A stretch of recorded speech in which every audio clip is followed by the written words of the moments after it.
Bene data bakundwa b'umwami Yesu Kristo, mwese abakurikira izi nyigisho tubahaye ikaze mu biganiro bya Saveur Divine.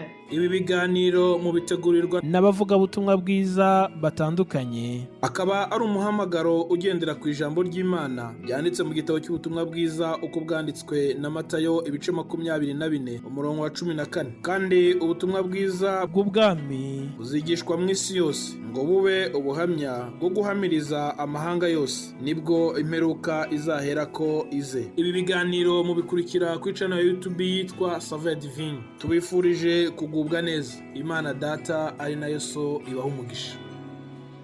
Yesu ashimwe bene data. Amazina yanjye nk'uko bisanzwe nitwa Musabyimana Florian. Tugiye kuganira ku ijambo ry'Imana rifite umutwe w'amagambo uvuga ku migisha ibonerwa muri Kristo Yesu. Turabisoma mu rwandiko Pawulo yandikiye Abefeso. Dusome mu gice cyaho cya mbere umurongo wa 3. Haranditse ngo Imana y'umwami wacu Yesu Kristo ariyo na se ishimwe, kuko yaduhereye muri Kristo imigisha yose y'umwuka yo mu ijuru, nk'uko yadutoranije muri w'isi itararemwa, kugira ngo tubabera tutariho umugayo imbere yayo. Imana ishimwe cyane. Tugiye kuganira kuri aya magambo, ntabwo ndi bujye kure yayo, ariko turagira ngo twumve icyo Pawulo yabwiraga itorero ryo muri Efeso, arimo ababwira uburyo abantu batoranijwe n'Imana bafite imigisha. Tugiye no kuganira ese iyo migisha bafite ni iyihe, iyo migisha bafite ibamariye iki, iyo migisha bafite ese abandi ntibayifite. Tugiye kuganira kuri uyu murongo. Haranditse ngo Imana y'umwami wacu Yesu Kristo ariyo na se ishimwe, kuko yaduhereye muri Kristo imigisha yose y'umwuka yo mu ijuru, nk'uko yadutoranije muri we isi itararemwa. Bene data, ndagira ngo mbabwire ko dufite imigisha itandukanye, ni myinshi. Umuririmbyi yararirimbye ngo bari iyo migisha yose, ngo uyibare ntusige n'umwe, ngo erega ni myinshi yo gutangara. Nge rero ngiye kubabwira imigisha igera muri 5 ibonerwa muri Kristo Yesu, umuntu abona ari uko yamaze kwinjira muri Kristo Yesu.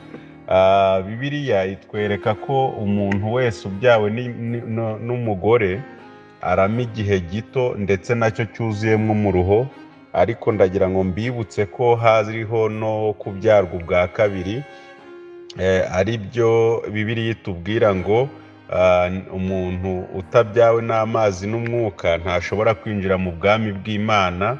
Aribwo umwe we yabaje ati, ariko se ubu ko nshaje, ko nkuze, nakongera kwinjira mu nda kugira ngo mbyarwe ubwa kabiri?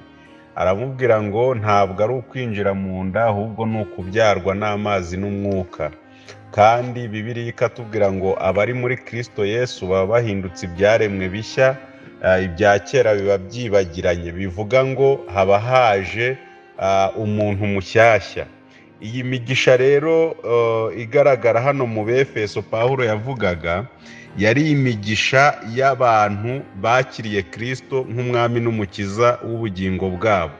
Iyo migisha rero nk'uko ijambo ry'Imana ribitubwira, ni imigisha y'umwuka umuntu abona ari mu mwuka, ariko ni imigisha yo mu ijuru, ni imigisha iva mu ijuru.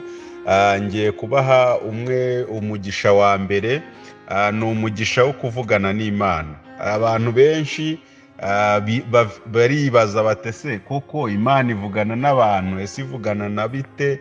Ese bigenda bite? Ibi rero ni umugisha ubonwa mu buryo bw'umwuka, ni umugisha wo mu ijuru, ariko abantu babona bakiri mu isi. Uwo mugisha rero ugenda ute?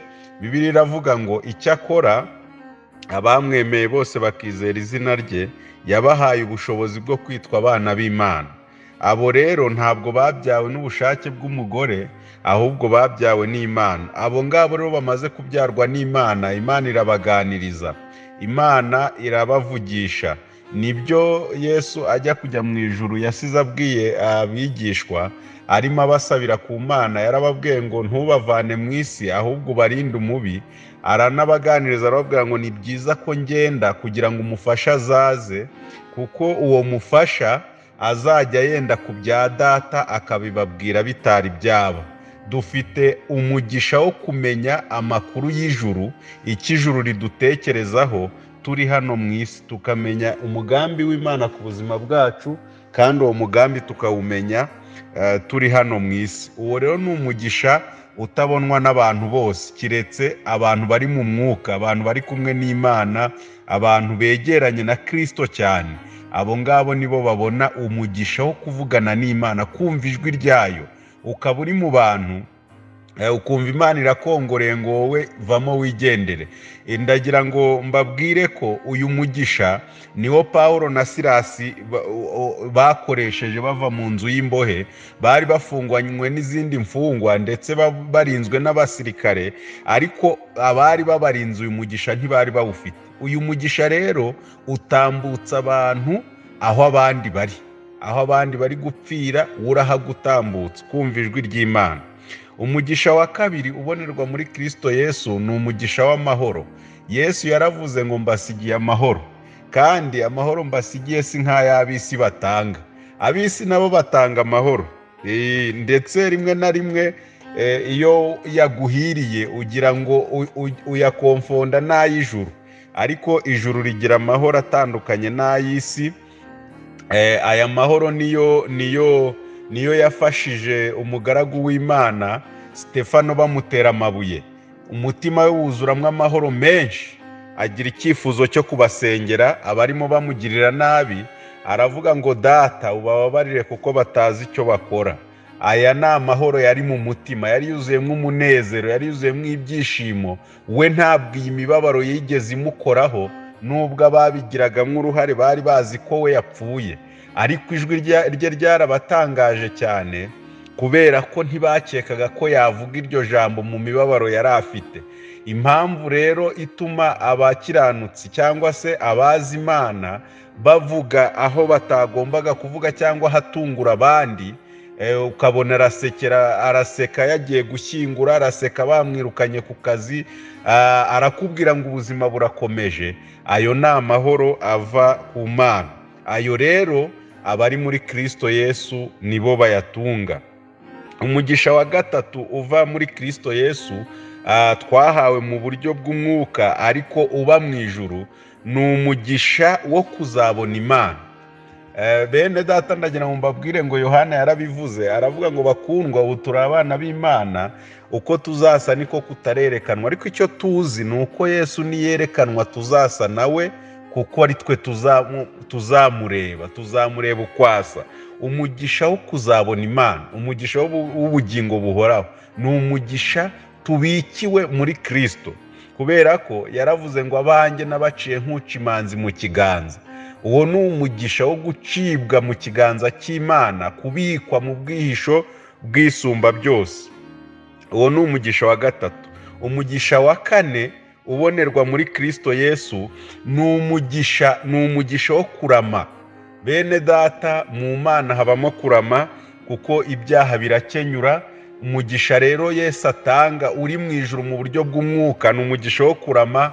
Twebwe abakurikira Imana, hari igihe Imana ikubwira ngo uzabona umwuzukuru wawe, ibikubwiye ngo nkongereye imyaka yo kurama. Umugisha wa gatanu twasorezaho ni myinshi ntitwayirondora, ariko wenda dusoreze kuri uyu mugisha wa gatanu. Ni umugisha wo gutera imbere. Bibiliya iratubwira ngo muzaba imitwe ntimuzaba imirizo. Hari n'igihe bakibajije Yesu, baramubaza bati kuko twasize ibyacu tukagukurikira uzaduha iki? Arababwira ngo abasize ibyabo bakankurikira nzabaha ibibiruta inshuro 100, nongereho n'ubugingo. Bibiliya rero itubwiye iki? Iratubwiye ngo nk'uko yadutoranyije muri we isi itararemwa, kugira ngo tubabera tutariho umugayo imbere yayo. Bene data, dusoreze kuri uyu mugisha wa gatandatu, ari nawo duhiniyeho iki kiganiro cy'uyu munsi. ni umugisha wo kugenda uri uwera utariho umugayo. Ibi ntabwo bishobokera umuntu utari muri Kristo, ariko Bibiliya itwemerera ko abari muri Kristo Yesu nta teka bazacibwaho. Bene data, nagira ngo mbaganirize kuri imwe mu migisha ibonerwa muri Kristo Yesu. Tuzakomeza wenda tujye tuganira n'ibindi, ariko iyo niyo Imana yanshyizemo kugira ngo mbaganirize, ariko ni myinshi yo gutangaza. Imana ibaha umugisha. Turagushimye Mana ko wumvise uku gusenga kwacu, iri jambo ryawe tukaba turitumye kugira ngo rikore imirimo, kandi abazaryizera uzabane nabo, bakubone mu buzima bwabo, kandi nawe ubabarure mu gitabo cyawe. Tubisabye twizeye mu izina rya Yesu Kristo umwami wacu, amen.